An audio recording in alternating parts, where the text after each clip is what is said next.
We're happy to bring in a red-hot right winger from the red-hot Gopher hockey team. Zach Budish, thanks for joining us. I want to ask you and start out the last two seasons, Zach. Your team won 18 games and 16 games, and starting here in 2012, you've already won 15. Got to ask, what's the difference here so far? I think it started last spring with the workouts.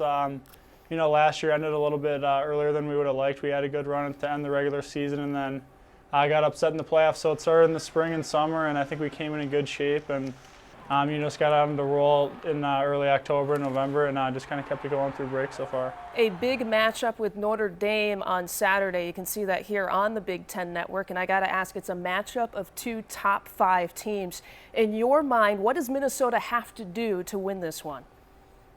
It's going to be a big game for us. They're a tough opponent, and they're ranked nationally. They're right at the top of the rankings, and they're a solid team who, they got a lot of top-end talent, but they got a lot of guys that play important roles for their team as well. So it's also only a one-game set, so it's a huge game for us, and it'll be big come the end of the year. Whether we're making the NCAA tournament or looking on the outside.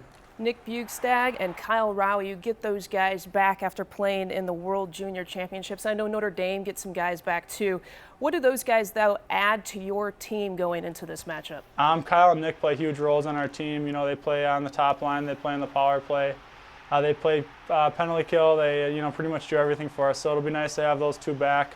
Fortunately, they only missed 2 games for us, and we're anxious to get them back, and I think they'll come right back and contribute the way they did the first half of the year. Now, your coach, Don Lucia, played at Notre Dame. How much has that come up in the locker room? He brought it up a little bit actually on Monday, because it's obviously a big game for him as well, facing his alma mater, and it's always a big game when we're playing Notre Dame. So it's a little extra incentive for our coaching staff, considering Coach Lucia played at Notre Dame.